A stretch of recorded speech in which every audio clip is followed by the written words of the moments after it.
આચાર્ય ચાણક્ય દેશમાં જ નહીં પરંતુ સમગ્ર દુનિયાભરમાં પ્રસિદ્ધ છે. તેમને એક રાજકારણી, વ્યૂહનીતિકાર, સમાજશાસ્ત્રી તેમજ અર્થશાસ્ત્રી તરીકે માનવામાં આવે છે. તેમને ઘણા વિષયોમાં ઊંડી સમજ અને જ્ઞાન હતું. તેમના આ જ્ઞાનના બળે એક સામાન્ય બાળકને રાજા બનાવી દીધો હતો. આજે પણ લોકો આચાર્ય ચાણક્ય દ્વારા લખાયેલી ચાણક્ય નીતિઓનું પાલન કરે છે. ચાણક્ય નીતિમાં એવી કેટલીક બાબતોનો ઉલ્લેખ કરવામાં આવ્યો છે જે વ્યક્તિને સફળ બનાવવામાં મદદરૂપ સાબિત થાય છે.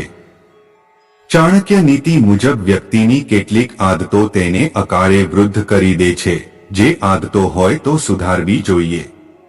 વિડીયોમાં આગળ વધી તે પહેલા મિત્રો હજુ સુધી ચેનલને સબસ્ક્રાઇબ ના કરી હોય તો કરી લેજો. આવી અવનવી જાણકારી મેળવવા માટે તો ચાલો જાણીએ.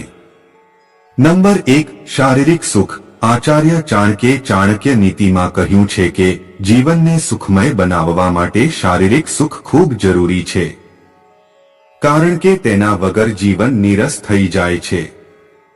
જે સંસારી માણસ છે તેને શારીરિક સુખ મેળવવું જરૂરી છે. તેનાથી માનસિક શાંતિ તેમજ આનંદ મળે છે.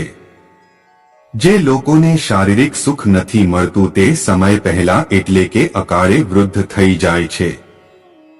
નંબર 2, વધુ મુસાફરી. ચાણક્ય નીતિમાં કહ્યું છે કે જે વ્યક્તિ વધારે મુસાફરી કરે છે તે સમય પહેલા વૃદ્ધ થઈ જાય છે. તેની પાછળનું કારણ છે વ્યક્તિની રોજિંદી ક્રિયા બરોબર સેટ રહેતી નથી.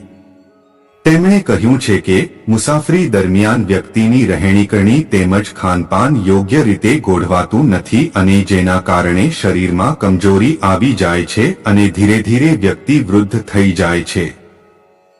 નંબર 3, બંધનમાં જીવતો વ્યક્તિ. ચાણક્ય નીતિમાં કહ્યું છે કે જે વ્યક્તિ કોઈ બંધનમાં રહે છે તે અકાળે વૃદ્ધ થઈ જાય છે, કારણ કે બંધનમાં રહેવાથી માણસ ખુલ્લીને તેના વિચારો, ભાવનાઓ વ્યક્ત કરી શકતો નથી અને અંદરો અંદર વિચારોથી ઘેરાયેલો રહે છે, જેનાથી તે અકાળે વૃદ્ધ થઈ જાય છે. નંબર 4, નેગેટિવિટી એટલે કે નકારાત્મક વિચારો.